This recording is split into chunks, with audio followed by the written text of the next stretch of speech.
I swear I feel like I come in from... Anyway, welcome to another video, and it was the much anticipated... Let's backtrack. Cut. Happy Friday. Hope you guys are all doing well.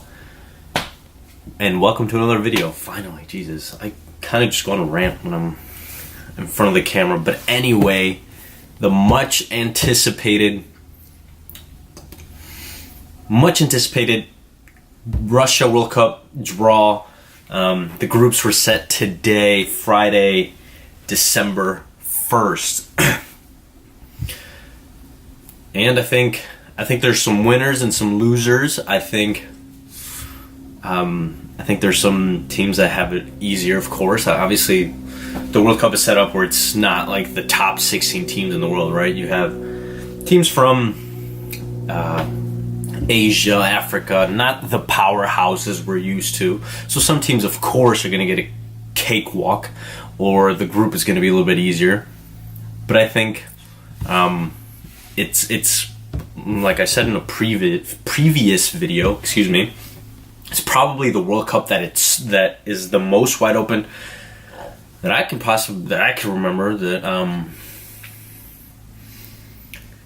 You have your typical favorites, your Brazils, your Germanys, your France, your Argentina, but it's not as clear as day as the past World Cups where you knew what team was, or you knew that those teams were going to be destined to go to the quarterfinal and eventually the final, right? You knew it was going to be one of those teams that was going to win it all. And I feel like it always is. I guess the most recent one, or the one that kind of broke that tie between the Brazils, Italys, Argentinas, or it was probably Spain in 2010. Not that nobody saw it coming. I just think, Spain hasn't been historically a great football team. More of a recent, in the past, I'd say 10 years, where they have excelled, right, from their youth team, breeding them all the way up. But enough of that rant. We're here to discuss groups, who's where, who's the favorite, who are some dark horses, which I do think they're, maybe I haven't looked at it well enough, but I know there's one that I am intrigued because of how they've developed and how they're playing, or these, especially these friendlies leading up to the World Cup. But yeah, let's get right to it. Well, obviously, the host Russia, they're going to be playing for pride and being in their home country, so that's going to be exciting. In the same group, Group A, there's Saudi Arabia, Egypt, and Uruguay. I don't know much about Saudi Arabia and Egypt. I know they're not football, soccer dominant countries, so I expect Uruguay or Russia to come out of that group. Although Egypt, I think it's their first World Cup in quite some time, or if not their first World Cup. So I think Egypt and Saudi Arabia can battle for that second spot, can give Russia some problems, but I think ultimately I see Russia and Uruguay coming out of Group A. Now moving on to Group B, Portugal, Spain, Morocco, and Iran. I think obviously the two favorites that stand out is Portugal and Spain. Sorry, I thought for some reason that wasn't recording. Portugal and Spain, I think that's pretty much a given. I don't know, maybe a Morocco could disrupt Portugal, but I think Spain is coming out of that group as the leader, and then Portugal. Group C, France, Australia, Peru, Denmark. I think the second spot is wide open. Group C, I think it's going to be France, unless France stumble, which I don't see happening. I think they're one of my favorites to win it all. And if Didier Deschamps plays a solid team and tactically can get them sort it out. I think they can win it all. But that second seed, I think it's pretty wide open. Denmark can make a case. Peru's a strong side. I watched a lot of CONMEBOL qualifiers, so I can attest Peru is a pretty tough side. And then Australia, of course, the Socceroos, I believe they're called, always make it interesting. So I think France, and then I think I'm going to go... I think I'm going to go Peru on that one. France and Peru. But I'm not so sold on Peru, right? So Group C, I think I see France, Peru coming out of there. Group D, Argentina, Iceland, Croatia, Nigeria. The second seat, again, is going to be wide open, although, of course, Argentina should be the favorite to come out of that group, right? But the way things have been looking for Argentina in the World Cup qualifiers, anything is possible, although I do think they're coming out of the group. But don't be surprised if they do stumble and tie and come out as second, right? You can never discount that, the way they played in the later stages of that World Cup qualifier. But I am going to go Argentina and Croatia. I think Croatia, although having to play that playoff spot was not a confidence loss, but they're not... I think they have more talent than what they showcase. But I think I'm going to go Argentina, Croatia for Group D. Now Group E, Brazil, Switzerland, Costa Rica, and Serbia. Brazil, of course, is coming out of that. I don't think there's a question. I think Brazil is at a really, really good time. I think they're all playing really, really well as a team. Neymar, Coutinho, you got Marcelo on defense, and Thiago Silva, and a few others up top. Gabriel, I believe his name, Gabriel Jesus, maybe, perhaps. The forward, he's pretty good.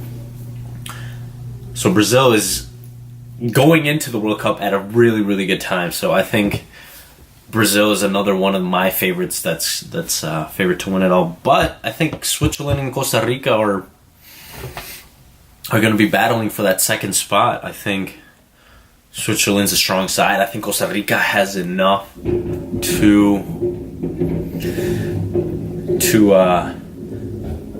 get to second place, but that's going to be the second seeding in that group is going to be fun to watch. I think I'm going to edge it out to Switzerland, although I know Costa Rica's got the world-class goalkeeper in Keylor, but Switzerland I think is a strong side, so I'm going to give Brazil and Switzerland the nod in Group E.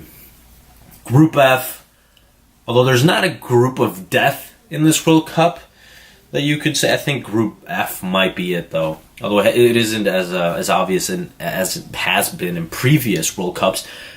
But Group F consists of Germany, powerhouse, always a favorite. Sweden, you just came off of a playoff victory against an Italy side who hasn't missed a World Cup in like 60 years, so that's a huge confidence booster. People don't know if Zlatan's going to unretire, maybe play for them. And then you have Mexico, my dark horse. Look, being Mexican, I think, and paying attention to Mexico's history of football, I think this is the era where Mexican football is elevated to a point where now the majority of the players on the national team are playing in Europe, right? So that only helps the team, right? You have players who are familiar with the style of play that all these other teams play, so they're playing at a very high level. Finally, I want to say like 90% of that team is probably playing in Europe. So now they can hold the style of play, hold together and compete with these world-class teams, right? You saw it, I don't know if people pay attention, but you saw that they went into Belgium and tied Belgium 3-3. A team that's ranked 5th in the FIFA World Cup or in the world ranking. So I think Mexico is a dark horse of mine. South Korea can never be disregarded because they're always a tough side as well.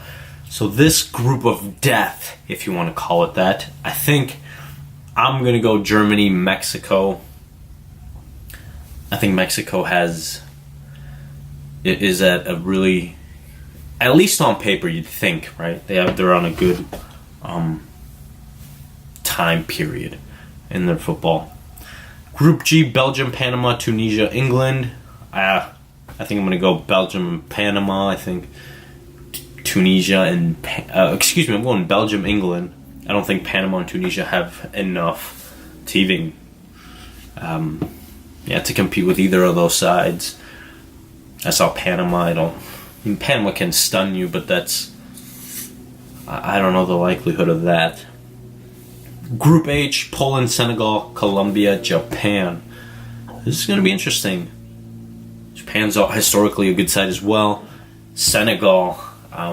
These African teams are always interesting to me. I think they always do better than expected. I think a couple World Cups ago, I think it was Ivory Coast that I really enjoyed watching play. And I don't know how far they went that year, but yeah. These African teams always interest me. But I'm going to go with Poland and Colombia, although I can see Japan and Senegal making it interesting. That's for sure. So now my favorites. I think my three favorites are going to be Brazil, Germany, and France. And then the two right behind there is going to be Argentina and Spain. A lot of people are getting really hyped up about Spain, but I don't think they were 2010 year Spain. I think their transition. I think the young players are emerging. I think maybe in another 4 years they'll be another power to be reckoned with. But right now, I think it's an interesting transition. I don't think I see Spain winning it. Now, my dark horses. I just mentioned Mexico, and rightfully so. I think. Not just being biased here, right? If I was biased, I could be like, oh, well, Mexico's winning it all. No. I'm being a realist here. I don't think Mexico is a clear favorite. But I do think they might be being overlooked. So, yeah, I think Mexico's a dark horse. And, of course, I think, as crazy as it sounds, but the reigning European champions in Portugal, I think if Cristiano gets hot, they do have some other key pieces in there that can contribute offensively. And if their defense can play well enough, I think they can as well be a dark horse. Belgium, maybe, if you want to make it a dark horse. They could also, though they're a pretty good side. I think they have world-class players that I don't think anybody's taking them lightly. But yeah, that is going to be it. I would love to hear what your guys' thoughts are. Who do you have winning it? What were your thoughts on the group? Who has the easiest path, or who has the easiest group? Do you think there's a group of death? I would love to know, because like I said, I don't think I see one as clear as there was in past World Cup draws. Hope you guys have an awesome weekend, guys. Happy Friday. I think I mentioned that already in the beginning of the video. But yeah, happy Friday again. Hope you guys have an awesome weekend, guys. Take care. Much love.